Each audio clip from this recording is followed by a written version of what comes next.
நாகப்பட்டினம் அருகே ஓட்டு கேட்டு யாரும் வராதீர்கள் என கூறி வாக்குவாதத்தில் ஈடுபட்ட பெண்களிடம் நிதானமாக பேசி நாத்தக வேட்பாளர் ஆதரவு திரட்டினார். திருக்குவளை அடுத்த தொழுதூர் கிராமத்தில் நாம் தமிழர் கட்சி வேட்பாளர் வாக்கு சேகரிக்க சென்றார். அப்போது அங்கிருந்த பெண்கள் யாரும் ஓட்டு கேட்க உள்ளே வராதீர்கள் என்று நீண்ட காலமாக தண்ணீர் பிரச்சினை உள்ளதாகவும் கூறி வேட்பாளரை பார்த்து கொந்தளித்து வாக்குவாதத்தில் ஈடுபட்டனர். அப்போது வேட்பாளர் என்ன பிரச்சனை என்று பொறுமையாக கேட்டு அந்த மூதாட்டியை ஆசுவாசப்படுத்தி தான் வெற்றி பெற்றால் சுத்தமான குடிநீர் கிடைக்க நடவடிக்கை எடுப்பதாகவும் வெற்றி பெற இருந்தால் எந்த இடத்தில் தன்னை பார்த்தாலும் கேள்வி கேட்கலாம் என்று கூறினார்.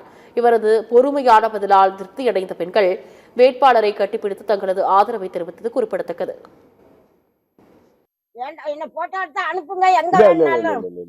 அனுப்புங்க சார், எங்களுக்கு குடி தண்ணி இல்லாம கார்ல கொண்டுகிட்டு வந்து ஒரு நாள் இப்படி காட்டுனாங்க. காரணம் நாங்க என்ன பண்றது? காலையில இருந்து இன்ன வரைக்கும் சோறாக்கலாங்க ஐயா. ஆமா, கூப்பிடுறாங்க மக்களுக்கு. நாளின அள்ளி கொண்டு எங்க கிட்ட கொட்டி வச்சுட்டு போறாருல. நம்பர் 1 முதலமைச்சர் சொல்றாரு. நம்பர் 1 முதலமைச்சர். எந்த பிரச்சனையுமே இல்லன்னு சொல்றாங்களே. எங்க இல்லன்னு சொல்றாங்க? அவங்க வரைக்கும் ஜாலியா இருக்கிறாங்க. எங்க வாழ்க்கை தான் வீணா போகுது.